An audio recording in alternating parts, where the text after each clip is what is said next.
Well, our family deeded this piece of ground from the state of California in 1857. It's had pears on it since, 1870s. As far as we can tell, we have records of them selling pears to San Francisco and other markets in the 1870s.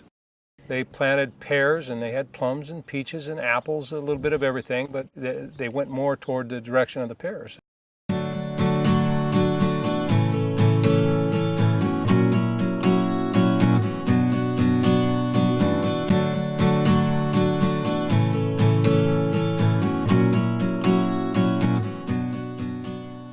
Fifth generation on this ranch. My children are Brett and Katie, and Brett's 27, Katie's 29, they're the sixth.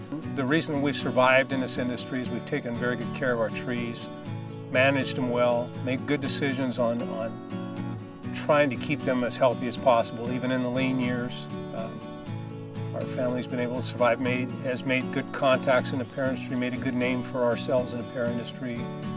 We've produced very high yields of high quality fruit, and that's what's kept us going, and that's what I hope to keep us going. Well, soil fertility is very important. We mulch all of our prunings. You see we put a mulch on there. That's actually, we do a lot of reasons just to keep the soil very flocculent and good with that, but we also, for the clean air standards nowadays, we don't want to burn any brush, so we try to make sure that we mulch everything and keep it incorporated right here in the orchard. We also changed over to a sprinkler system so we can get the right amount of waters. This orchard was originally set up as a flood irrigation orchard hundreds of years ago before they had sprinklers, and changed it over now, trying to use less water and do a better job of watering when we do water. Every year we have soil analysis done, and we check for pH, we check for what we're low in: potash, nitrogen, magnesium, zinc, all the minors and the majors.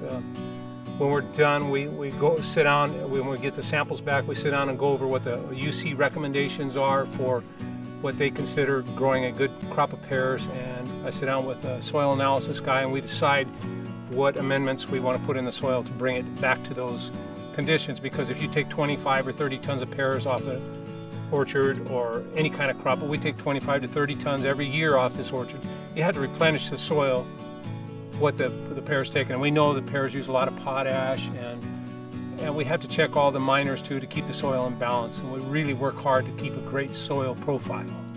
This is an Isomate CTT twin tube dispenser. It's a pheromone dispenser. It's impregnated with female codling moth pheromone. It's emitted in the air. Miguel, you can see he hangs them on the trees. We put 200 per acre. That's about one per tree. Scatter them all out throughout the orchard, and that's our protection. And we do this every year. It's our primary tool. It eliminates any kind of application of pesticides. It's a great way for us to monitor and find out, and it's been very successful. It's taken the industry a long time to wade through all the bugs, but now we've done it, and it's working very well for us. The rewards are now.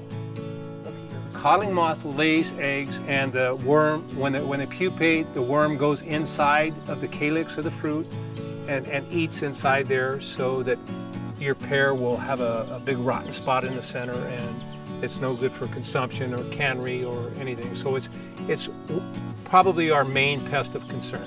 This is a 1X pheromone trap, catches female codling moth. It's loaded with a pheromone inside that we call 1-Power.